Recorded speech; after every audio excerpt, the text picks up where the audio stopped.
Bismillah, Assalamualaikum warahmatullahi wabarakatuh. Innal hamdalillahi ta'ala nahmaduhu wa nasta'inuhu wa nastaghfiruh wa na'udzu billahi min shururi anfusina wa sayyiati a'malina may yahdihillahu fala mudilla lahu wa man yudlil fala hadiya lahu. أشهد أن لا إله إلا الله وحده لا شريك له وأشهد أن محمدا عبده ورسوله صلى الله وسلم عليه وعلى آله وصحبه أجمعين. فقال الله تعالى في القرآن الكريم: يا أيها الذين آمنوا اتقوا الله حق تقاته ولا تموتن إلا وأنتم مسلمون. أما بعد، فإن أصدق الحديث كتاب الله تعالى وأحسن الهدى هدى محمد صلى الله عليه وسلم وشر الأمور محدثاتها وكل محدثة بدعة وكل بدعة ضلالة وكل ضلالة في النار. نسأل الله السلامة والعافية. Ma'asyiral muslimin, ikhwani wa akhwati fid din, rahimani wa rahimakumullah. Alhamdulillahirabbil alamin. Kita awali kajian kita dengan bersyukur kepada Allah Subhanahu wa taala karena pada malam hari ini Allah kembali mengumpulkan kita dalam salah satu rumah Allah Azza wa Jalla ini dalam rangka untuk takarrub, mendekatkan diri dengan Allah dengan mempelajari Al-Quran dan hadis-hadis Nabi yang mulia sallallahu alaihi wasallam. Apalagi kita sekarang berada di bulan haram, di bulan yang mulia, dan tidak beberapa hari lagi kita akan memasuki bulan yang juga termasuk bulan haram, yaitu bulan Dzulhijjah. Dan 10 pertama di bulan Dzulhijjah itu, di siang harinya adalah hari-hari yang sangat dicintai oleh Allah Subhanahu wa taala. Amal soleh yang kita kerjakan di hari-hari itu. Sekarang kita sudah tanggal berapa? Dzulqa'dah hari 20 berapa sekarang? 27 ya, Masya Allah. Jadi ingat Pak, tidak beberapa lama lagi, kalau 27 sekitar 3 hari lagi atau kurang ya, kita akan memasuki tanggal 1 Dzulhijjah, 10 pertama dari bulan Dzulhijjah, sebagaimana hadis dari Anas bin Malik yang dikeluarkan oleh Imam Al-Bukhari dalam sahihnya. Kata Rasulullah sallallahu alaihi wasallam bersabda, "Ma min ayyamin al-'amalu salihu fiha ahabbu ila Allah min hadhil ayyam." Yani ayyam al-'ashr. Qalu ya Rasulullah walal jihadu fi sabilillah, qala walal jihadu fi sabilillah illa rajulun kharaja bi nafsi wa malihi falam yarji min dzalika bi syai'in. Kata Nabi sallallahu alaihi wasallam, ma min ayyamin, tidak ada hari-hari di dunia ini, al-amalu salihu, amal saleh yang dikerjakan fiha, di dalam hari-hari ini, di 10 pertama bulan Dzulhijjah tersebut, ahabbu ilallah, lebih Allah cintai. Artinya Allah paling cinta, paling senang, paling suka dengan amal soleh yang kita lakukan di 10 pertama bulan Dzulhijjah, yakni ayyamal ashr kata Rasul, yaitu hari yang 10, yakni 10 Dzulhijjah. Lantas kemudian para sahabat bertanya, qalu ya Rasulullah, mereka berkata, wahai Rasulullah, walal jihadu fi sabilillah, apakah amalan yang kita lakukan di 10 pertama bulan Dzulhijjah itu lebih Allah cintai, lebih utama, lebih besar pahalanya daripada berjihad? Qala walal jihadu fi sabilillah, menandingi, melebihi pahala orang yang berjihad. Yang bisa menandinginya adalah orang yang mati syahid saja. Sehingga di akhir hadis ini Rasul mengatakan, illa rajulun kharaja bi nafsi wa mali, kecuali seseorang yang berjihad keluar dengan diri dan hartanya, falam yarji min dzalika bi syai'in, kemudian dia tidak pulang lagi dari medan jihad itu, tidak membawa apa-apa kecuali hanya tinggal nama, inna lillahi wa inna ilaihi raji'un, dia sudah wafat. Itulah yang bisa menandingi amal soleh yang kita lakukan di 10 pertama bulan Dzulhijjah. Pertanyaannya, apa amal soleh yang bisa kita lakukan? Yang dilakukan oleh Nabi sebagaimana yang diriwayatkan oleh Imam Abu Daud ya dalam sunannya, dan hadis ini sahih. Yang dilakukan oleh Nabi adalah berpuasa. Telah datang riwayat dalam Musnad Imam Ahmad an Abi Qatadah, dari Abu Qatadah, anin Nabi sallallahu alaihi wasallam, dari Nabi sallallahu alaihi wasallam, qala lahu rajulun, berkata seseorang kepada beliau, ara'aita siyama Arafah? Ya. Qala ahtasibu indallah ayyukaffira sanatal madiyah wal baqiyah. Bagaimana menurut engkau wahai Rasulullah tentang puasa di tanggal 9 Dzulhijjah atau di hari Arafah? Maka Rasul mengatakan, ahtasibu indallahi ayyukaffira sanatal madiyah wal baqiyah. Aku berharap kepada Allah ya pahalanya bisa menghapus dosa 1 tahun sebelumnya dan yang akan datang. Kemudian dalam hadis Abu Daud itu dari hadis Musnad Imam Ahmad, kemudian dalam hadis Sunan Abu Daud dan yang selainnya an ba'di azwajin Nabi sallallahu alaihi wasallam, dari sebagian para istri Nabi sallallahu alaihi wasallam. Jadi para istri Nabi berkata, qalat, dia berkata, kana Rasulullah sallallahu alaihi wasallam, dahulu Rasulullah sallallahu alaihi wasallam yasumu tis'a Dzulhijjah, berpuasa di 9 hari bulan Dzulhijjah. Jadi di antara ulama ada yang memahami hadis ini Rasul berpuasa 9 hari. Ada juga yang memahami tanggal 9, yaitu bertepatan dengan hari Arafah. Namun kedua-duanya sahih. Berdasarkan keumuman dari sabda Nabi dalam hadis Sahih Al-Bukhari tadi, tidak ada amalan yang lebih Allah cintai di dunia ini melebihi amalan yang kita kerjakan di 10 pertama bulan Dzulhijjah, tanggal 1, 2, 3, 4, 5, 6, 7, 8, 9. Kalau tanggal 10 haram ya berpuasa. Cuman dianjurkan untuk apa? Untuk tidak makan minum saja sampai menyembelih. Nah, seperti itu saja. Tapi bukan artian itu puasa, karena di hari raya itu haram berpuasa. Pada hari Id dan hari Tasyrik tidak diperbolehkan untuk berpuasa. Maka untuk itu Pak, kita banyak beramal saleh. Apapun amal saleh kita Allah lipat gandakan. Baik itu yang berupa qurbah ya,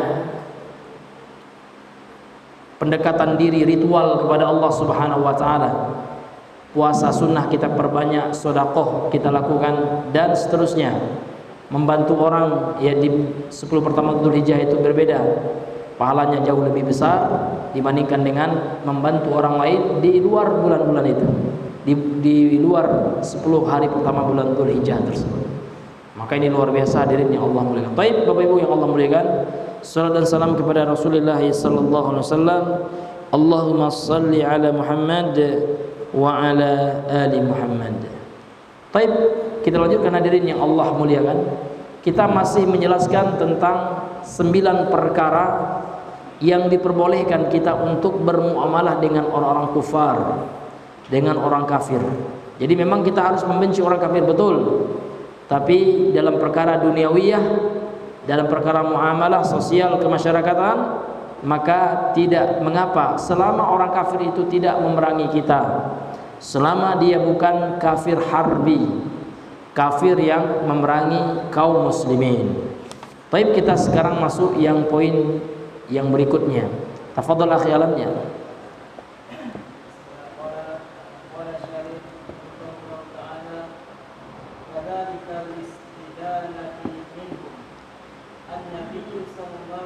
Kadzalika al-istidanah.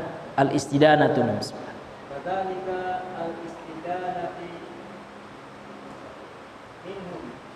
An-Nabi sallallahu alaihi wasallam istadana min al-yahudi ta'aman wa ra'a dir'ahu indahu wa mata sallallahu alaihi wasallam wa dar'ahu mardunatun 'inda yahudi bi ta'amin istarahu bi ahlihi la mani'a min hadha bi anna hadhihi umurun ya, li anna hadhihi umurun ya, bi anna hadhihi umurun umurun bi anna hadhihi umurun dunyawiyah hadza Dunyawiyatun ya. dunyawiyatun wa masalihu wa la tadullu ala mahabbati wal mawaddati fil qulubi fala budda an nufarriqa baina hadza wa hadza li'anna ba'dhan nasi idza sami'a nususal adawati bil kuffari wa adami mahabbatihi qad yafhamu annahu la yata'amalu ma'ahum wa la yattasilu bihim nihaiyan wa an takuna maqata'atan nihaiyatan. Naam. Kemudian kata beliau, qala as-syari hafizahullah taala wa kadzalika al-istidanah, demikian juga masalah hutang piutang. Ya, Rasul juga pernah berhutang minhum, dari mereka orang-orang kafir. Tentu orang kafir zimmi ya, orang yang hidup di tengah-tengah kaum muslimin, non muslim yang tidak memerangi kita, yang damai dengan kaum muslimin. Nabi pernah berhutang dengan mereka. Istadana minal yahudi ta'aman, beliau berhutang dari Yahudi makanan. Warohana dir'ahu, dan beliau menggadaikan baju besinya indahu, kepada orang Yahudi tersebut. Wa mata sallallahu alaihi wasallam, dan wafat Rasulullah sallallahu alaihi wasallam. Wa dir'uhu marhunatun inda Yahudi, ya, baju besinya terhutang, tergadaikan kepada orang Yahudi. Bi ta'amin ishtarahu li ahli, disebabkan makanan yang beliau beli ya untuk keluarganya. Ini menunjukkan hadirin yang Allah muliakan, Rasulullah tetap bermuamalah, berhutang piutang ya dengan orang-orang kafir. La mani'a min hadza, maka tidak ada larangan, tidak ada yang melarang dari hal ini. Yang dilarang itu adalah dalam perkara akidah, dalam perkara ibadah. Adapun dalam perkara sosial, kemasyarakatan, muamalah, hutang piutang, ya jual beli, ini tidak ada larangannya, boleh Pak. Maka tidak boleh kita kaku, ya memang dia orang kafir, jangan belanja sama dia. Nah, ini suatu hal yang ghulu dalam agama, berlebihan melampaui batas. Kecuali kita tahu ada indikasi ini orang kafir yang menyerang Islam, tentu nggak boleh. Ini maksudnya orang kafir yang tunduk terhadap aturan Islam, yang hidup bersama kaum muslimin di negara Islam. Lianna hadhihi umurun dunyawiyah, karena ini adalah perkara duniawi. Wa masalih, dan perkara kemaslahatan duniawi. La wala tadullu 'alal mahabbati wal mawaddah, tidak menunjukkan atas kecintaan dan kasih sayang fil qulub, dalam hati Pak. Ini tidak ada hubungannya dengan mencintai orang kafir. Tetap dalam hati kita, karena kekufuran orang kafir tersebut kita benci Pak. Karena kesyirikan orang musyrik kita benci. Meskipun secara sosial kita tetap bermuamalah dengan mereka. Fala budda, maka harus nufarriqu, kita membedakan baina hada wa hada, antara ini dan ini. Lianna ba'dhan nasi, karena sebagian manusia, kata beliau, idza sami'a, apabila dia mendengar ya nususul adawati lil kufar, nas-nas Al-Qur'an yang memerintahkan untuk memusuhi orang kafir, wa adami mahabbatihim, dan tidak mencintai mereka, qad yafhamu, terkadang dia memahami, annahu la yata'ammal ma'ahum, bahwasanya seseorang itu tidak boleh bermuamalah, bersosialisasi dengan mereka, ini salah. Wala yattasilu bihim nihaiyan, dan tidak boleh berhubungan dengan orang kafir itu secara mutlak, ya secara nihaiyan. Ya, nihaiyan itu artinya intaha gitu ya, ya selama-lamanya kan gitu. Tidak seperti itu. Boleh kita bersosialisasi dengan orang kafir sebagaimana yang dicontohkan oleh Nabi. Wa antakuna muqata'atan nihaiyan, dan harus kita boikot secara terus menerus orang kafir itu. Tidak. Nah, sebaik-baik petunjuk tentu petunjuk Nabi. Nabi telah mencontohkan, Nabi tetap bermuamalah, berinteraksi dengan orang kafir. Jangan kita merasa lebih soleh dengan orang dari Nabi Pak ya. Nabi saja menggadaikan baju bersihnya dengan orang Yahudi. Kita mau beli di toko Cino, ini kurang agamanya ya. Kok belanja di toko Cino katanya. Woi, Bapak lebih hebat daripada Nabi dong gitu ya. Nabi saja ya utang piutang dengan orang Cina ini lebih dari belanja. Menggadaikan itu lebih daripada membeli. Ya tak? Iya, hubungannya. Karena ada juga sekarang kaum muslimin saking semangatnya. Makanya Rasul mengatakan wa khairul hadi Muhammadin sallallahu alaihi wasallam. Sebaik-baik petunjuk itu adalah petunjuk Nabi. Bukan dengan perasaan. Orang sekarang banyak dengan perasaan, Pak. Ya, kan dia orang kafir, Ustaz. Ya. Lantas orang kafir kenapa? Apakah tidak boleh kita jual beli dengan orang kafir kan gitu? Nah, ini ya, sedangkan dalil menunjukkan boleh berinteraksi dengan orang kafir. Yang tidak boleh itu kita mengikuti kebudayaan mereka serta mengikuti ibadah serta akidah orang kafir, itu tidak boleh. Lakum dinukum waliyadin. Kalau masalah agama tidak boleh kita campur adukkan. Ini hadirin yang Allah muliakan. Nah, fadhal Mas.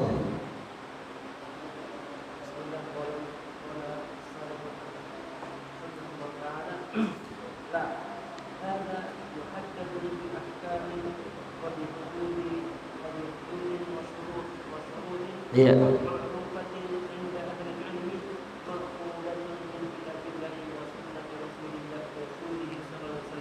Nah. Iya.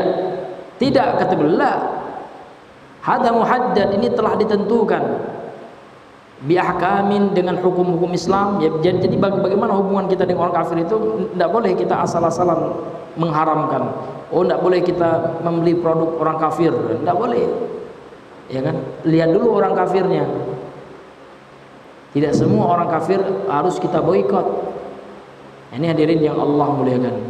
Maka ini telah ditetapkan, telah dibatasi ketetapannya bi ahkamin, dengan hukum-hukum Islam, wa bi hududin, dengan batasan-batasan dalam agama Islam, wa bi syurutin ma'rufatin, dengan syarat-syarat yang telah diketahui, telah ma'ruf di tengah-tengah para ulama, inda ahli ilm, ya, menurut para ulama, para ahli ilmu. Ma'khudatun min kitabillah, yang diambil dari Al-Qur'an, dari kitab Allah, wa sunnati rasulih sallallahu alaihi wasallam, dan dari sunnah Rasul SAW. Jadi tidak boleh Pak kita asal mengharamkan. Ya, karena kalau kita asal mengharamkan nanti kita jatuh ke dalam perbuatan al-qaulu 'ala Allah bila ilmin, berbicara terhadap Allah tanpa ilmu, dan ini hukumnya dosa besar. Sebagaimana dalam surah Al-Isra, di antara dalil yang melarangnya ayat 36 yang sering kita baca. Allah mengatakan wala taqfu ma laysa laka bi ilmun. Jangan engkau mengucapkan sesuatu yang engkau tidak ada agamanya dalam jangan engkau mengucapkan sesuatu yang engkau tidak ada ilmunya dalam agama ini. Jadi kalau seorang itu tidak punya ilmu, harus dia mengatakan wallahu a'lam. Udah, serahkan ilmunya kepada Allah. Kalau dia tahu baru dia jawab. Kalau dia tidak tahu apa yang harus dilakukan, fas'alu ahla dzikri in kuntum la ta'lamun, dan bertanyalah kalian kepada ahli ilmu, in kuntum la ta'lamun, kalau engkau tidak mengetahui. Maka jangan kita menjawab dengan tanpa ilmu. Ini haram, tidak boleh kita belanja di tempat orang Cina. Ada orang bilang haram, nauzubillah. Dari mana dalilnya, Pak? Nah, ini hadirin yang Allah muliakan. Karena hukum asal dari perkara dunia itu boleh, mubah. Para ulama usul fikih telah menetapkan sebuah kaidah al-aslu fil asya'i al-ibahah. Hukum asal perkara sesuatu hal yang berkaitan dengan dunia, al-asya' ini artinya al-asya' al-dunyawiyah. Perkara-perkara dunia itu hukum asalnya al-ibahah, mubah, boleh. Hatta dalal dalilu ala tahrimiha, sampai ada dalil yang menunjukkan akan keharaman hukumnya. Berbeda nanti perkara diniyah, perkara agama. Maka al-aslu fiha, hukum asal dalam perkara diniyah adalah at-tahrim, haram. Jangan kita melakukan ritual agama, tidak boleh sampai ada dalil yang memerintahkannya. Nah, ini hadirin yang Allah muliakan. Taib, fadhil Mas.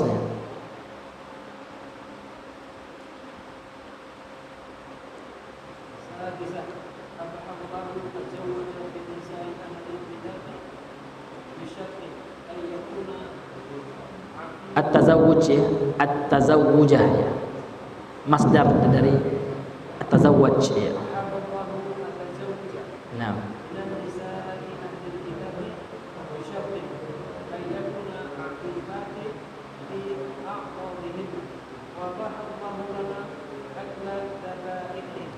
iya.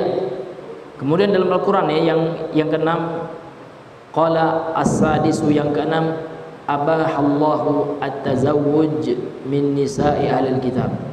Allah telah membolehkan menikahi perempuan-perempuan ahlul kitab bagi laki-laki kaum muslimin. Nah, ini boleh. Namun syaratnya bisyart, dengan syarat ayyakunna afifatin. Hendaknya perempuan yang dinikahi dari ahlul kitab itu wanita-wanita yang menjaga kemaluan mereka dan harga diri mereka dari zina, dari dosa-dosa. Fi a'radihim, mereka menjaga dalam kehormatan mereka, yakni dari perbuatan zina. Nah, itu ini mubah hukumnya. Laki-laki kaum muslimin, kenapa mubah Ustaz? Karena disebutkan dalam Al-Qur'an boleh. Banyak dalilnya ya dalam Al-Qur'an, hadirin yang Allah muliakan. Kemudian Allah juga membolehkan memakan sembelihan orang-orang ahlul kitab. Jadi kalau orang yang menyembelih ayam itu Pak, misalkan orang Kristen, boleh. Nah, ini hadirin yang dimuliakan oleh Allah Subhanahu wa taala. Jangan kita terlalu hulu ya. Nah, karena mereka masih meyakini Allah walaupun mereka persekutukan. Kok boleh Ustaz? Ya, karena ada dalilnya dari Al-Qur'an membolehkan kaum muslimin untuk memakan sembelihannya ahlul kitab. Baik ahlul kitab yang lurus, karena ada ahlul kitab seperti Waraqah bin Naufal, ahlul kitab yang masih mengikuti ajaran tauhid, maupun ahlul kitab yang kafir. Ini pendapat yang kuat, karena ada sebagian yang berpendapat ini khusus ahlul kitab yang beriman saja. Enggak, karena ahlul kitab itu kan ada dua, dan ayat-ayat tentang ahlul kitab dalam Al-Quran tidak hanya menunjukkan ahlul kitab yang beriman saja, ya kan? Kalau ahlul kitab yang beriman ada dalam surah Al-Baqarah, ahlul kitab yang kafir ada juga dalam surah Al-Bayyinah. Innal ladzina kafaru, kata Allah, sesungguhnya orang-orang kafir itu siapa? Dari golongan mana? Min ahlil kitab. Orang kafir itu kata Allah dari ahlul kitab, Yahudi dan Nasrani. Wal musyrikin, dan dari golongan orang musyrik. Fi nari jahannam, mereka akan masuk neraka jahannam. Khalidina fiha ulaika hum syarrul bariyah. Mereka akan kekal di neraka itu kata Allah, mereka adalah seburuk-buruk makhluk, seburuk-buruk manusia. Itu orang kafir min ahlil kitab wal musyrikin, dari golongan ahlul kitab dan orang-orang musyrik. Artinya apa?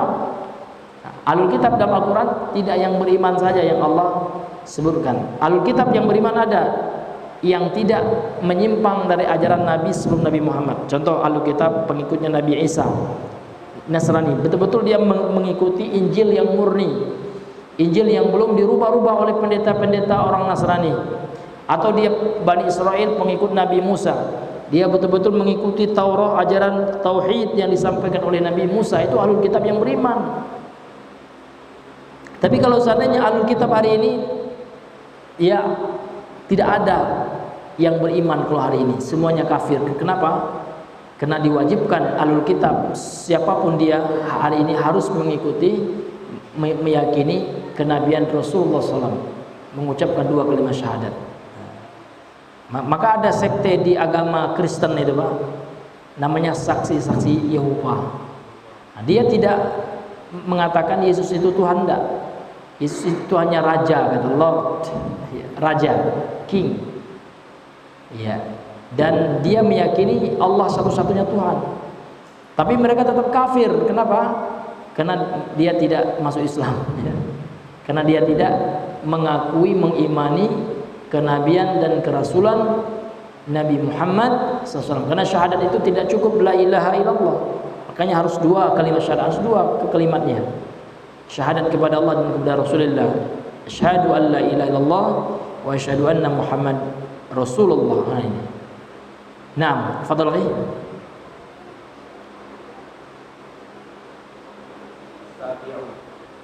la ba'sa bi ijabatin dakwati Bi ijabati ya, enggak pakai tanwin. ijabati dakwatihim wa akli ta'amihim al-mubahu Al-mubahi ya. al-mubahi Iya.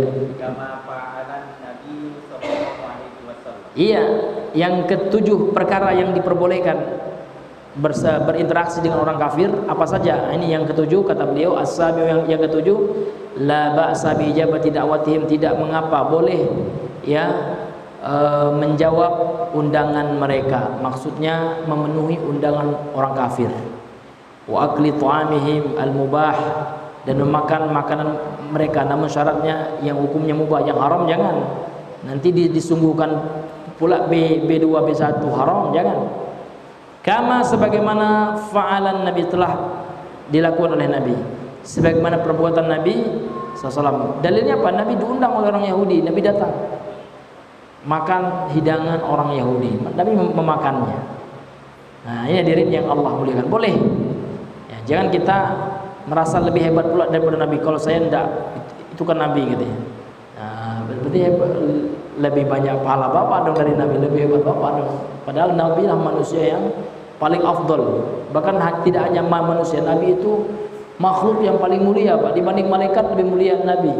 Makanya Nabi Muhammad itu adalah afdalul khalq, makhluk yang paling mulia, khairul bashar, manusia yang paling mulia. Kalau dari kalangan manusia, Nabi Muhammad yang paling mulia. Dari kalangan seluruh makhluk Pak, baik dari alam malaikat, alam jin, ya kan, kemudian seluruh makhluk yang ada di dunia ini, yang ada di alam semesta ini, Nabi lah manusia yang paling mulia, afdalul khalq. Nah, Nabi saja hadir diundang oleh orang Yahudi. Jangan kita merasa lebih hebat pula daripada Nabi. Dan Nabi telah dipuji akhlaknya oleh Allah. Wa innaka la'ala khuluqin azim, kata Allah dalam surah Nun itu ya, dalam surah Al-Qalam. Sesungguhnya engkau wahai Muhammad sungguh memiliki akhlak yang azim, yang agung, yang besar, yang mulia. Laqad kana lakum fi Rasulillahi uswatun hasanah, kata Allah juga dalam surah Al-Ahzab. Sungguh ya, bagi kalian pada diri Rasulullah itu terdapat uswatun hasanah, contoh teladan yang baik. Maka kalau kita ingin berakhlak, contohlah akhlak Nabi. Bagaimana akhlak Nabi Pak? Beliau berlaku lembut meskipun kepada orang kafir, sehingga banyak orang kafir masuk Islam karena akhlak Nabi sallallahu alaihi wasallam. Masya Allah. Ya, fadal Bang. At-taminu al-ihsan ilal dirani minal kufari li'anna lahum haqqal diwari. Iya. Yang kedelapan, as-samin al-ihsanu ilal jirani minal kufar, berbuat baik kepada tetangga dari orang kafir. Jadi kalau tetangga kita orang kafir harus berbuat baik. Oh, kalau gitu Ustadz, yang muslim boleh tidak berbuat baik ya? Apalagi muslim gitu, orang yang kafir saja Nabi berbuat baik Pak. Nabi punya tetangga orang Yahudi.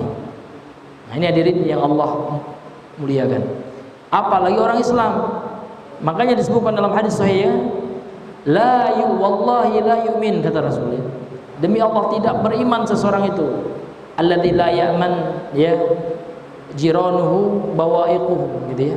Atau kama qala Nabi sallallahu alaihi wasallam. Yang apabila tetangganya tidak aman dari keburukannya. Jadi orang yang suka menyakiti tetangga itu tidak beriman, kata Rasul. Artinya tidak sempurna imannya. Nah, ini hadirin yang dimuliakan oleh Allah Subhanahu wa taala. Maka untuk itu ya, kita mesti mencontoh akhlak Nabi sallallahu alaihi wasallam. Jadi Nabi punya tetangga orang kafir ya,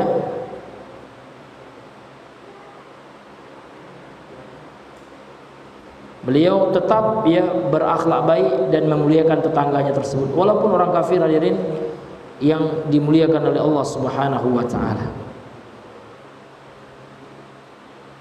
Kemudian disebutkan juga dalam hadis yang lain ya, Rasulullah mengatakan la yadkhulul jannah, tidak masuk surga, kata Rasul, man la ya'manu jaruhu bawa'iqahu, apabila tetangganya tidak merasa aman dengan keburukannya. Makanya ulama mengatakan maksudnya ay la ya'man syarrahu wa adzahu wa dhulmahu, tidak aman dengan keburukan, gangguan dan kezolimannya. Jadi Nabi mengatakan mengkaitkan surga itu dengan akhlak ini. Ini luar biasa akhlak itu. Jangan anggap akhlak itu perkara sepele, Pak, karena akhlak itu cerminan dari akidah seseorang. Kalau orang itu memang betul lurus akidahnya, akan tercermin dalam akhlaknya. Beda antara orang yang mengamalkan akidah dengan orang yang suka duduk pengajian akidah. Ada orang Masya Allah pengajian akidahnya, Pak, tapi akhlaknya minim. Artinya dia tidak mengaplikasikan akhlak akidahnya. Makanya Rasul jelas mengatakan ini tentang tetangga ini luar biasa. La yadkhul jannata, tidak masuk surga, kata Rasul. Bayangkan, Pak, ya, Nabi mengancam orang itu enggak masuk surga. Bagi siapa? Bagi yang man la ya'man jaruhu bawa'iqah, yang tidak aman tetangganya dari keburukannya. Ya, tetangga mau sholat di setelnya musik keras-keras, ini termasuk ini. Diancam tidak mau masuk surga oleh Nabi. Iya kan? Kemudian tidak mau ramah dengan tetangganya.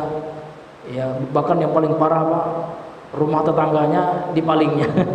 Itu yang lebih parah lagi, ya. Tetangga pulang kampung nggak dimasuki rumah tangga, dipalingnya. Ada juga tetangga yang begitu, hilang HP-nya gitu, ya. Rupanya pelakunya tangga dewe.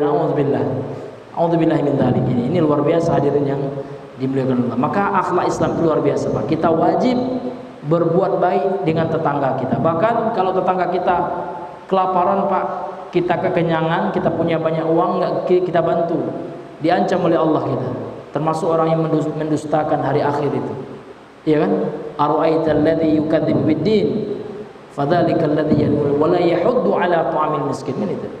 Mereka nggak mau ngasih orang makan sementara dia punya uang. Orang kelaparan gitu, ya.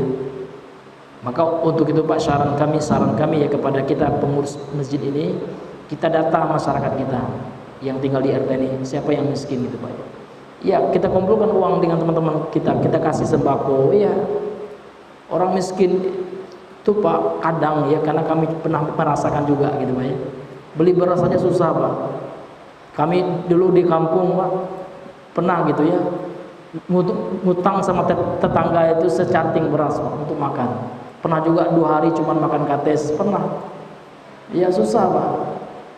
Kehidupan miskin itu jangan kita anggap orang miskin itu ada memang orangnya tidak mau minta-minta, dia menjaga harga dirinya, tapi kehidupannya susah. Maka kita harus Pak, peka gitu, ya. Harus peka kita, bapak itu kelihatannya susah hidupnya, ya kan? Pekerjaannya cuman buruh harian lepas misalkan, lagi tidak ada pekerjaan bapak itu. Peka kita orang masjid, ya kan, kita carikan dana, kita minta kumpul atau apa, kita iuran gitu, Pak, kita beli sembako, Pak. Masya Allah, itu luar biasa pahalanya di sisi Allah itu. Nah, ini hadirin yang dimuliakan Allah. Maka saya termasuk yang mensupport, Pak, kalau ada kegiatan di masjid kita ini, bagi-bagi sembako, ya, kepada ibu-ibu kita atau tetangga masjid yang kekurangan. Nah, kemudian kita buat acara pengajian juga, kan gitu. Nah, ini bagus yang seperti itu, karena ini mencontoh sunnah Rasul seperti itu, Pak. Ya, banyak sekali hadis-hadis Nabi bagaimana Nabi itu, ya, memberi gitu, ya, memberi manusia bersedekah gitu kan. Untuk apa, Pak? Untuk mengambil hati. Bahkan dalam zakat itu ada hak al-mu'allaf. Al-mu'allaf itu, Pak, tidak identik dengan orang kafir, enggak. Orang kafir yang masuk Islam, bukan itu hanya mu'allaf.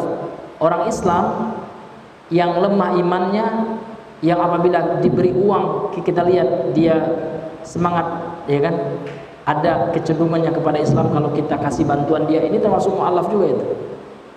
Bahkan diprioritaskan dalam syariat, dia termasuk, ya, mustahik yang berhak menerima zakat. Nah, ini hadirin yang Allah muliakan. Apalagi, Pak, kita akan memasuki 10 pertama dari bulan Zulhijjah ini. Hari-harinya paling baik, paling mulia, paling banyak pahala di hari itu. Ayo kita sama-sama banyak membantu di hari-hari tersebut. Kita niatkan mendapatkan pahala di sisi Allah Subhanahu wa taala. Nah, li'anna lahum haqqa jiwar, karena bagi orang kafir itu, Pak, punya hak tetangga juga. Iya, hak tetangga itu apa? Hak tetangga itu adalah kita perlakukan dengan baik. Itu hak tetangga itu. Kalau tetangga kita punya anak bayi, ya, jangan kita mebo, jangan kita ribut, ya kan? Bunyikan mercon, nauzubillah, ini bahaya sekali. Itu mengganggu tetangga, mengganggu kaum muslimin. Nah, ini hadirin yang Allah muliakan ya. Fadhil Bang, Mas ya. Ya. Fadhil. Ya. Tasi'u la yajuzu zulmuhum. Zulmuhum ya. La yajuzu zulmuhum. La yajuzu zulmuhum. Naam, masyaallah. Qala ta'ala wa la yajrimannakum sana'an qaumin ala an la ta'dilu. Iqtilu huwa aqrabu littaqwa. Iya. Kemudian yang ke-9 kata beliau, at-tasi'u, yang ke-9 perkara yang diperbolehkan kita muamalah, Pak ya, berinteraksi dengan orang kafir. Yang ke-9 adalah kata beliau la yajuzu zulmuhum, tidak boleh, artinya haram berbuat zalim kepada mereka, menzalimi orang kafir. Tidak boleh, Pak. Jangankan orang Islam, Pak, orang kafir tidak boleh kita zalimi. Bagaimana, Pak, contoh menzalimi orang kafir? Petang-petang di orang Cina, Pak ya, kita main ambil aja barangnya. Boleh, halal harta koko Cina itu. Ya kita curi, tidak boleh. Ini hadirin yang dimuliakan. Kita tipu mereka, kan dia orang kafir Ustaz, boleh kita tipu dia? Tidak boleh, Pak, haram. Berbuat zalim, ya kan? Allah Subhanahu wa taala berfirman dalam surah Al-Maidah ayat yang ke-8, wala yajrimannakum syana'anu qaumin, janganlah kebencian ya kalian, syana'anu artinya kebencian ya kepada kaumin, kepada suatu kaum, yajrimannakum, membuat ke kalian atau mendorong ke kalian gitu ya untuk berlaku tidak adil, itu maksudnya. Ala ta'dilu, atas berbuat tidak adil. Jadi arti ayat ini, janganlah kebencian kalian terhadap satu kaum ya kepada orang kafir, itu maksudnya mendorong kalian untuk tidak alla ta'dilu, agar tidak berbuat adil. Jangan, kata Allah larang, Pak. Janganlah kita kan harus benci sama orang kafir, betul. Tapi janganlah kebencian itu membuat kita tidak berlaku adil kepada mereka. I'dilu, kata Allah. Berlaku adillah kalian, berbuat adillah kalian, huwa aqrabu littaqwa. Keadilan itu, dia itu yang yakni keadilan itu aqrabu, lebih mendekatkan ya kan, littaqwa, untuk ketakwaan, lebih mendekatkan kita kepada ketakwaan. Artinya keadilan meskipun terhadap orang kafir, Pak, itulah yang akan mendekatkan kita kepada ketakwaan. Contoh, orang kafir bersengketa dengan orang Islam, ternyata yang salah orang Islam, yang nyolong orang Islam. Nah, jangan pentang ya orang kafir, dia lantas kita tidak bela dia padahal dia benar, tidak boleh. Ya kan, karena kebenaran tetap kita tegakkan walaupun yang benar itu orang kafir. Kalau orang kafir benar, kita katakan benar orang kafir itu. Udah. Nah, ini maksudnya adil. Maka Allah melarang kita untuk ya berlaku tidak adil karena kebencian kepada suatu kaum. Karena keadilan itu mendekatkan diri kepada ketakwaan kepada Allah Subhanahu wa taala. Mas waktu, Pak? Iya, Masya Allah ya, karena sudah masuk waktu Isya ya. Mungkin ya barangkali kita cukupkan di sini pembahasan kita pada malam hari ini. Subhanakallah bihamdika asyhadu an la ilaha illa anta astaghfiruka wa atubu ilaik. Assalamualaikum warahmatullahi wabarakatuh.